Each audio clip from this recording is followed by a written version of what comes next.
नमस्कार, जय श्री राम। मैं दीपेंद्र तिवारी, ज्योतिषाचार्य, आप सभी का स्वागत है हमारे इस यूट्यूब चैनल होरा शास्त्र एस्ट्रोलॉजी में। आज हम आपको जानकारी देंगे बाल अरिष्ट योग के बारे में, अर्थात बाल अरिष्ट योग के बारे में। आपने देखा होगा किसी भी बालक का जन्म होता है, वह बालक जन्म लेते ही बीमार पड़ जाता है। बच्चे को पीलिया हो जाता है, बच्चे को आईसीयू में रखा जाता है। कभी कभी तो हमने देखा है बच्चे को खून की कमी रहती है और बच्चा आकस्मिक मृत्यु को प्राप्त भी हो जाता है। ऐसा हमने देखा है और अस्पतालों में देखते भी हैं। तो इसका क्या कारण होता है? तो इसको हमारे शास्त्रों में, अर्थात ज्योतिष शास्त्र में बाल अरिष्ट योग की संज्ञा दी गई है। इसको हम योग नहीं कहेंगे, इसको हम कहेंगे बाल अरिष्ट दोष, इसकी संज्ञा दी गई है। हमारे शास्त्र में 5 प्रकार से आयु की गणना की जाती है। पहली तो होती है बाल अरिष्ट योग, इसके बाद योगारिष्ट योग, इसके बाद अल्पायु योग, इसके बाद मध्य आयु योग, इसके बाद पूर्ण आयु योग। तो 5 प्रकार से हमें आयु की गणना करनी चाहिए और हमारे ज्योतिष शास्त्र में 5 प्रकार से ही आयु की गणना की जाती है। तो अगर किसी भी बालक का जन्म होता है तो उस समय हमें उस बालक की कुंडली में बाल अरिष्ट योग देखना चाहिए, अर्थात बाल अरिष्ट दोष देखना चाहिए। यह दोष जब बालक का जन्म होता है उस वर्ष से 8 वर्ष तक देखना चाहिए। बाल अरिष्ट दोष हमारे वैज्ञानिकों ने और मेडिकल साइंस ने बहुत तरक्की कर ली है। जो भी बालक बीमार होता है उसको मेडिकल की सहायता से, मेडिकल की दवा से उस बच्चे का स्वास्थ्य ठीक कर दिया जाता है और कभी कभी वह बालक स्वस्थ नहीं हो पाता है और स्वर्गवासी हो जाता है। तो आप मेडिकल की दवाइयाँ लेते रहें और मेडिकल साइंस ने तरक्की की है, लेकिन हमारे ज्योतिष शास्त्र को भी झूठा नहीं कहा जा सकता है। तो जब बालक का जन्म हुआ है तो उसी समय हमें बाल अरिष्ट योग भी कुंडली में देखना चाहिए। अगर कुंडली में बाल अरिष्ट योग होगा तो उस बालक के लिए वह योग यानी अर्थात दोष अच्छा नहीं माना जाता है, बालक के स्वास्थ्य के लिए भी अच्छा नहीं है और आयु के लिए भी अच्छा नहीं है।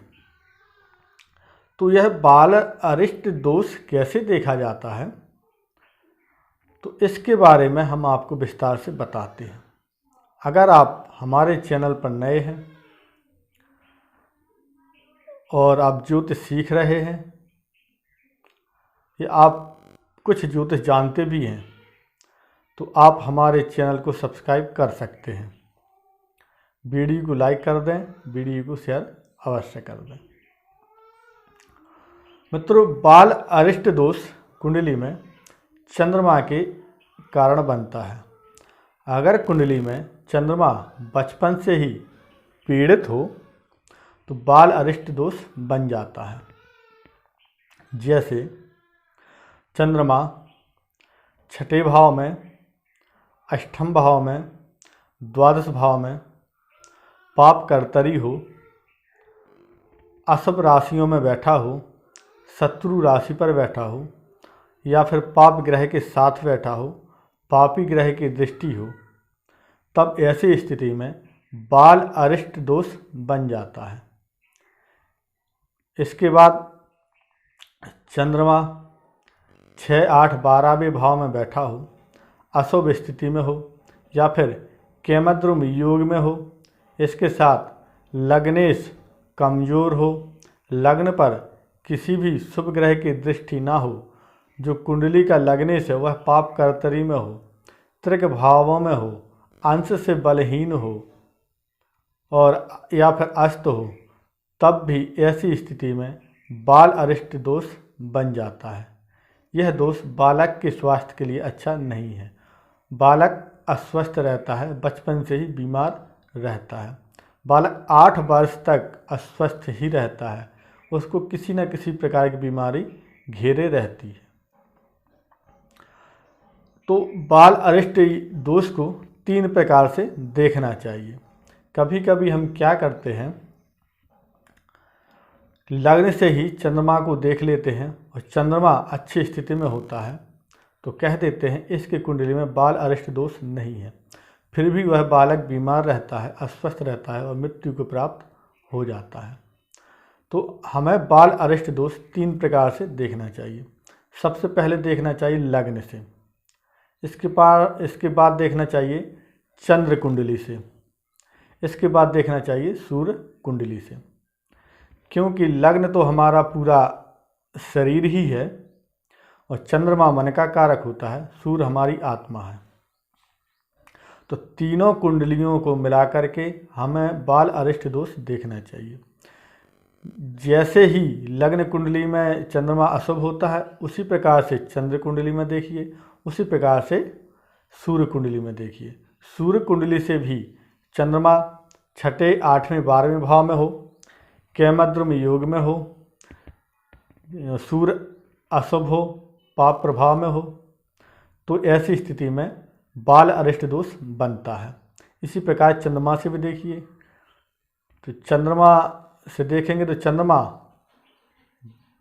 के साथ पापी ग्रह हो, चंद्रमा पर पापी ग्रह की दृष्टि हो, चंद्रमा नीच हो, पाप ग्रह में हो, पाप कर्तरी में हो, चंद्रमा अस्त हो, कृष्ण पक्ष का हो, अमावस्या का हो, तब ऐसी स्थिति में बाल अरिष्ट दोष बनता है। तो कहने का तात्पर्य है कि चंद्रमा का कुंडली में किसी भी प्रकार से पीड़ित है तो आपकी कुंडली में बाल अरिष्ट दोष बन जाता है। 3 कुंडली के आधार पर बाल अरिष्ट दोष की गणना की जाती है। अगर 3 में से 2 कुंडली में चंद्रमा शुभ स्थिति में है तो बाल अरिष्ट दोष भंग हो जाता है, वह दोष नहीं माना जाता है। अगर 3 में से 2 कुंडली में चंद्रमा अशुभ है, पीड़ित है, तो वह बाल अरिष्ट दोष माना जाता है। यह तो था बाल अरिष्ट दोष का कारण। तो अब हम बात करते हैं बाल अरिष्ट दोष भंग कैसे होता है। अगर कोई दोष बना है तो वह भंग भी हो जाता है। अगर आपका बाल अरिष्ट दोष भंग हो रहा है तो आपको किसी भी प्रकार के अशुभ परिणाम नहीं मिलेंगे। थोड़ा स्वास्थ्य अस्वस्थ तो रहेगा लेकिन आपका स्वास्थ्य ठीक हो जाएगा, अर्थात उस बालक का स्वास्थ्य ठीक हो जाएगा। वह बालक बाल अरिष्ट योग भंग करके 8 वर्ष की आयु के बाद तक जीवित रहेगा। इसके बाद योगारिष्ट को देखा जाता है। योगारिष्ट के बारे में हम अगली वीडियो में बताएंगे। अभी हम बात कर रहे हैं बाल अरिष्ट योग की, और बाल अरिष्ट जो दोष है वह दोष भंग कैसे होता है। तो हमने बाल अरिष्ट दोष भंग होने के कई सूत्र तैयार किए हैं अन्य पुस्तकों से, और अपनी कुंडली विश्लेषण के आधार पर पाया है कि बाल अरिष्ट दोष भंग कैसे होता है। वह हमने एक डायरी पर लिखा हुआ है और उसी को पढ़ करके हम आपको बताएंगे कि बाल अरिष्ट दोष भंग कैसे होता है। अगर आपकी कुंडली में बाल अरिष्ट दोष है तो आप चिंता ना करें। अगर आपकी कुंडली में बाल अरिष्ट दोष भंग है तो वह आपके लिए अति शुभ है, उससे आपको बाल अरिष्ट दोष से चिंता करने की बात नहीं है।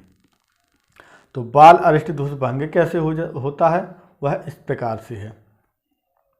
मित्रों, आज की वीडियो ज़्यादा बड़ी होने वाली है, आप इस वीडियो को अंत तक ज़रूर देखें, क्योंकि जब किसी भी विषय पर हम विस्तार से बात करेंगे तो वीडियो लंबी तो हो ही जाएगी, क्योंकि यह बहुत ही ज़रूरी है आपको जानना और सभी ज्योतिषियों को जानना, सभी व्यक्तियों को जानना कि बचपन में बालक की कुंडली में यह देख लिया जाए कि बाल अरिष्ट दोष है, उसी समय उस ग्रह की शांति कर दी जाए तो आप बाल अरिष्ट दोष की शांति करने के कारण उस बच्चे का आप स्वास्थ्य ठीक कर सकते हैं, उस बच्चे की आयु बढ़ा सकते हैं। डॉक्टर अपना काम करेगा, हम अपना काम करेंगे। अब बात करते हैं बाल अरिष्ट भंग योग की। अब इसको हम योग कहेंगे, अब दोष नहीं कहेंगे, इसको कहेंगे योग। सबसे पहला सूत्र है गुरु शुक्र बुध, इनमें से एक भी ग्रह केंद्र में बलवान होकर के बैठ जाए, अर्थात स्वराशि, मित्र राशि, उच्च राशि का होकर के बैठ जाए केंद्र में, तो बाल अरिष्ट दोष भंग हो जाता है। इनमें से कोई भी एक ग्रह बैठ जाए केंद्र में बलवान होकर के, तो बाल अरिष्ट दोष भंग हो जाता है। अगला है लग्न मजबूत हो, लग्न पर शुभ ग्रह स्थित हो या लग्न पर शुभ ग्रह की दृष्टि हो, तो ऐसी स्थिति में भी बाल अरिष्ट दोष भंग हो जाता है। तीसरा है लग्नेश केंद्र में हो या फिर त्रिकोण भाव में हो,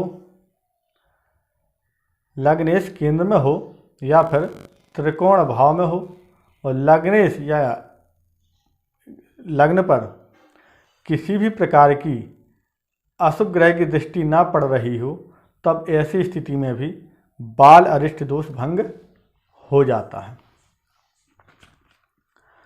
अगला है तीसरे, छठे, 11वें भाव में सभी अशुभ ग्रह बैठे हों तो भी बाल अरिष्ट दोष भंग हो जाता है। तीसरे, छठे, 11वें भाव में सभी पापी ग्रह बैठे हों तो बाल अरिष्ट दोष भंग हो जाता है।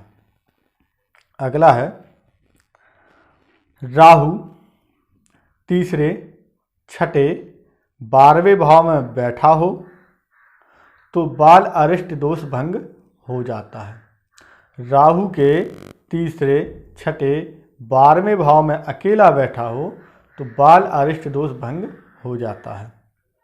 अगला है लग्नेश तीसरे भाव 11वें भाव में बैठा हो तो भी बाल अरिष्ट दोष भंग हो जाता है। इसके बाद है चंद्रमा शुक्ल पक्ष का हो, जन्म रात्रि का हो, और चंद्रमा कृष्ण पक्ष का हो और जन्म दिन का हो, तो बाल अरिष्ट दोष भंग हो जाता है।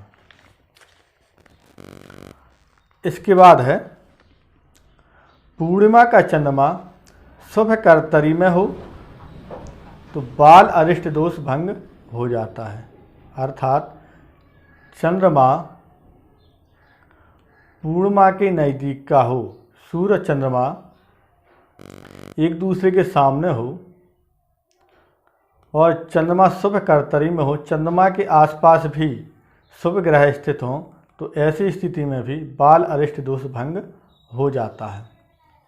अगला है कुंडली में 2 या 2 से अधिक शुभ योग बन रहे हों तो भी बाल अरिष्ट दोष भंग हो जाता है।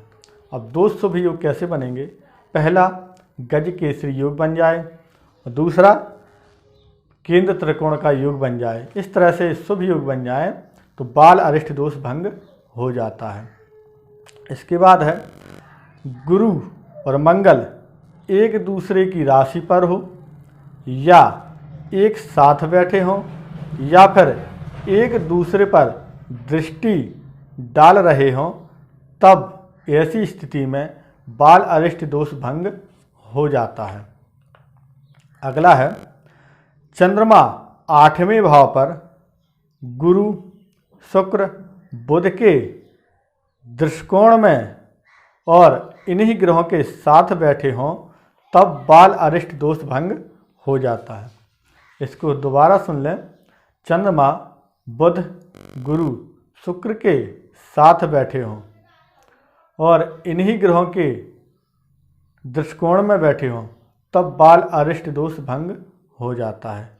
बुध, गुरु, शुक्र इनमें से कोई भी ग्रह साथ बैठा हो और उसी ग्रह के दृष्टिकोण में बैठा हो तब बाल अरिष्ट दोष भंग हो जाता है।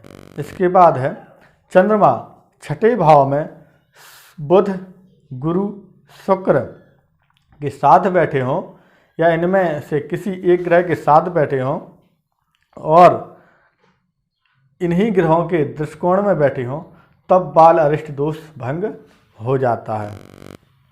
इसके बाद है सभी ग्रह शीर्षोदय राशि में हो तो भी बाल अरिष्ट दोष भंग हो जाता है। इसके बाद है चंद्रमा के साथ कोई भी शुभ ग्रह बैठा हो और वह ग्रह अपनी राशि, स्वराशि या मित्र की राशि पर बैठा हो तो भी बाल अरिष्ट दोष भंग हो जाता है।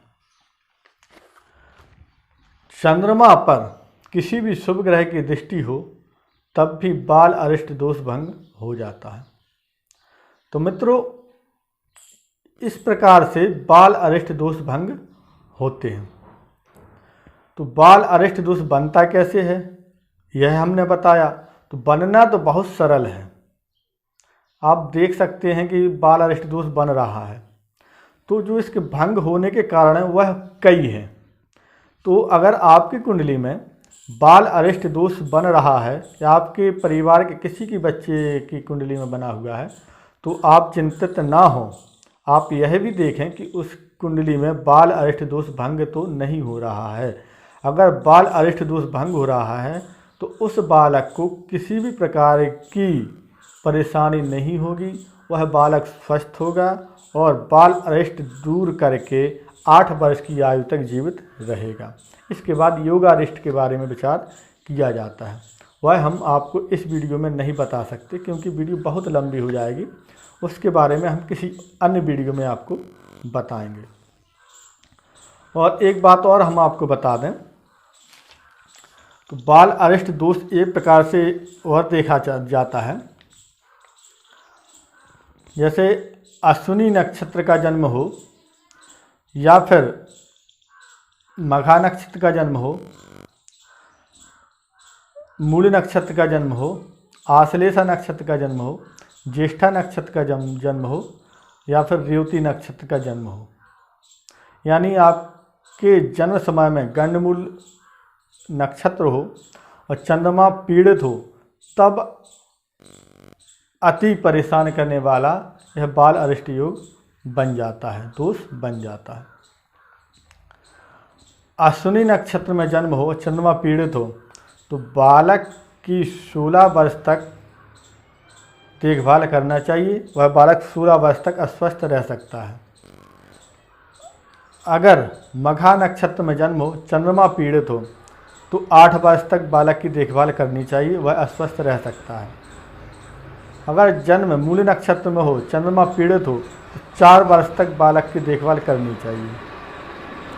आश्लेषा नक्षत्र में जन्म हो, चंद्रमा पीड़ित हो तो 2 वर्ष तक बालक की देखभाल करनी चाहिए।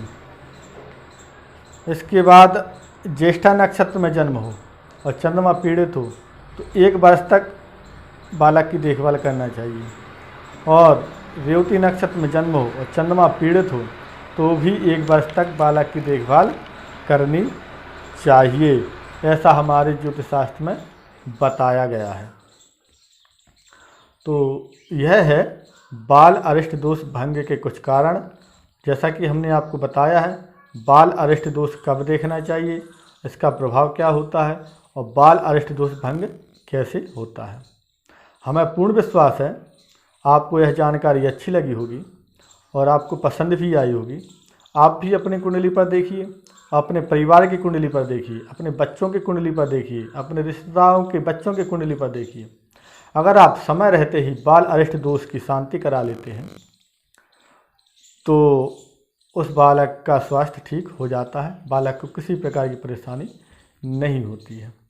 बाल अरिष्ट दोष की शांति कैसे होती है वह भी हम आपको सरल रूप में बता दे रहे हैं।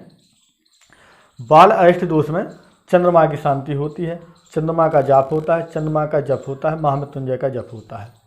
इस प्रकार से उसके बाल अरिष्ट योग की शांति, बाल अरिष्ट दोष की शांति हो जाती है। तो आप अपनी कुंडली का विश्लेषण कराइए। कुंडली को देखिए कि आपकी कुंडली में बाल अरिष्ट दोष तो नहीं है, अगर है तो उस ग्रह से संबंधित जप तप करके बाल अरिष्ट दोष को दूर करिए। अगर आप सभी मित्रों को यह जानकारी अच्छी लगे तो वीडियो को लाइक करें, वीडियो को शेयर करें और हमारे चैनल को सब्सक्राइब जरूर करें। अगर आप अपनी कुंडली का विश्लेषण करवाना चाहते हैं तो मात्र 300 रुपये का शुल्क दे करके अपनी कुंडली का विश्लेषण करा सकते हैं। आप अपनी कुंडली बनवाना चाहते हैं तो मात्र 1100 रुपये का शुल्क दे करके आप अपनी कुंडली बनवा सकते हैं।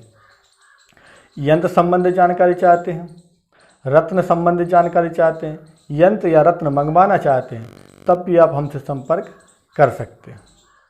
तो स्क्रीन पर नंबर दिखाई दे रहा है, आप इस नंबर पर संपर्क हमसे कर सकते हैं। तो मित्रों पुनः कहेंगे, जानकारी अच्छी लगे तो वीडियो को लाइक करें, वीडियो को शेयर करें और हमारे चैनल को सब्सक्राइब जरूर करें। मित्रों मिलते हैं अगली वीडियो में ज्योतिष संबंधित नया विषय लेकर के, तब तक के लिए जय श्री राम।